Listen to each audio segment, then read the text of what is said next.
French President Emmanuel Macron on Saturday pointedly welcomed the U.S. Supreme Court's decision to strike down trade tariffs imposed by Donald Trump, saying the ruling highlights the importance of checks and balances in a democracy. Speaking at the annual agricultural salon in Paris, Macron was asked about Friday's decision by the U.S. Supreme Court, which found that tariffs introduced under an economic emergency law were illegal.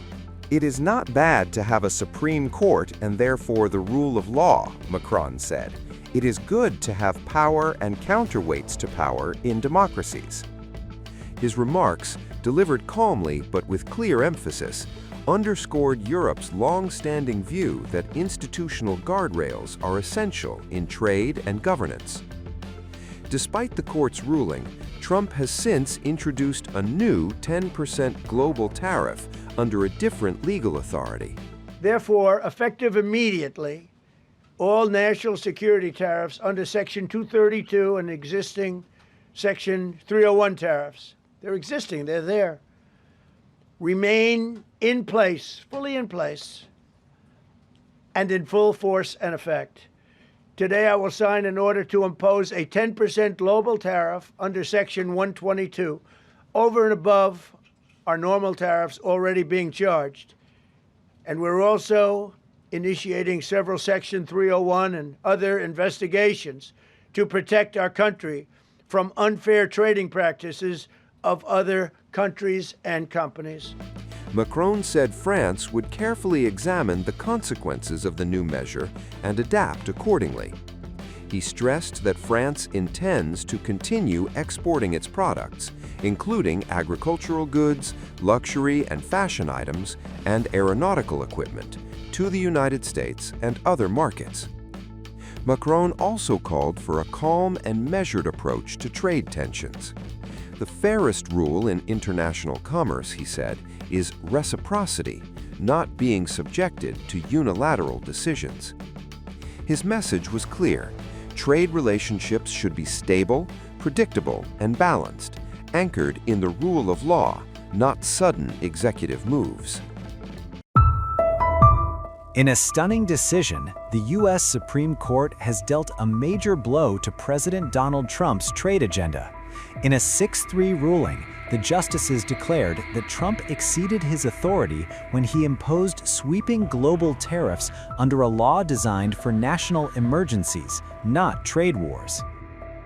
Donald Trump sharply criticized the apex court after it invalidated his sweeping tariffs on several countries, calling the landmark ruling a disgrace. The 79-year-old Republican said he has a backup plan ready, according to Reuters. At the heart of the case was the 1977 International Emergency Economic Powers Act, or IEEPA. The Trump administration had relied on that law to justify aggressive tariffs on imports from countries around the world. Be remembered as the day American industry was reborn, the day America's destiny was reclaimed, and the day that we began to make America wealthy again. Going to make it wealthy, good and wealthy. In a few moments, I will sign a historic executive order instituting reciprocal tariffs on countries throughout the world. Reciprocal, that means they do it to us and we do it to them. Very simple, can't get any simpler than that. This is one of the most important days, in my opinion, in American history. It's our declaration of economic independence. For years, hardworking American citizens were forced to sit on the sidelines as other nations got rich and powerful, much of it at our expense. But now it's our turn to prosper, and in so doing, use trillions and trillions of dollars to reduce our taxes and pay down our national debt, and it'll all happen very quickly. With today's action, we are finally going to be able to make America great again, greater than ever before. Jobs and factories will come roaring back into our country, and you see it happening already. We will supercharge our domestic industrial base. We will pry open foreign markets and break down foreign trade barriers. and ultimately more production at home will mean stronger competition and lower prices for consumers. This will be indeed the golden age of America. It's coming back, and we're going to come back very strongly. But the court said no. Chief Justice John Roberts, writing for the majority, warned that the president had asserted extraordinary power, the ability to impose tariffs of unlimited amount, duration, and scope, without clear authorization from Congress.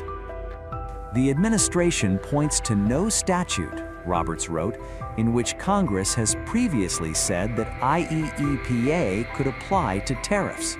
The conclusion was direct. IEEPA does not authorize the president to impose tariffs.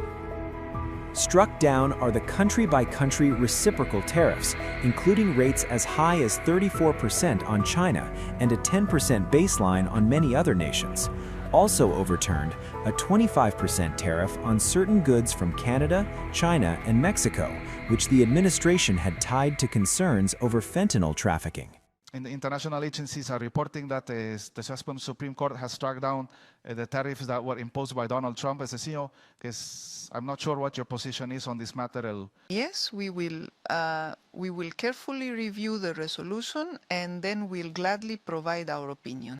However, tariffs on steel and aluminum, imposed under separate laws, remain in place. The decision marks a rare setback for an administration that has largely prevailed before the court's 6-3 conservative majority since Trump began his second term in January. Just a day earlier, he warned, without tariffs, this country would be in such trouble right now. Thank you very much. It's great to see a vibrant place like this. As you know, about a year and a half ago, it wasn't so vibrant. I'm looking at all this brand new steel and equipment that just went up because of our tariffs, because of our president, but because of our tariffs. And I'm thrilled to be back in the great state of Georgia with the men and women of an incredible American company, the Coosa Steel Corporation. And to think I have to be in the United States Supreme Court for many, many months waiting for a decision on tariffs. Without tariffs, this country would be in such trouble right now. Without tariffs, this country would be like your company was 2 years ago. What a difference it made. And you know who brought the cases against us? People that are China-oriented, people that have business in China that want to rip us off and keep ripping us off, and the tariffs had stopped us. And not only China, other countries too. People from other countries like Canada and others, they sue us. Canada has ripped us off for years. Not anymore, they're not.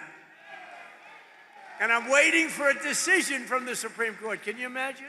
Without tariffs, what would you do? You know what? Everybody would be bankrupt, everybody. The whole country would be bankrupt. And I have to wait for this decision. I've been waiting forever, forever. And the language is clear that I have the right to do it as president. I have the right to put tariffs on for national security purposes, countries that have been ripping us off for years. You know what they were doing? Using tariffs. What a country. So sad. So just 1 year ago, under crooked Joe Biden, and he was crooked as hell, our country was dead. Now we have the hottest country. In 1 year, we have the hottest country anywhere in the world, right, Kelly? Markets reacted differently. Stocks rallied on the news. For business owners who challenged the tariffs, the decision brought relief. The ruling redraws the line between executive power and congressional authority and could reshape America's trade policy for years to come. I'm standing outside the Supreme Court where the justices have just struck down President Donald Trump's far-reaching global tariffs, handing him a significant defeat on an issue that is central to his economic agenda. The justices voted 6-3 in ruling that an emergency powers law that does not in fact use the word tariffs does not give Trump the authority to impose tariffs, including reciprocal tariffs he imposed on nearly every country. In the majority were Chief Justice John Roberts, as well as 2 justices that Trump himself appointed in his first term, Justices Neil Gorsuch and Amy Coney Barrett. The court's 3 liberal justices were also part of the majority. The court did not address how or whether any of the money collected so far, which is roughly $130 billion according to federal data through December, whether any of that would have to be refunded, and if so, how. This is the first of Trump's second-term agenda to reach the Supreme Court in a full review, and it was a significant defeat that the justices handed him.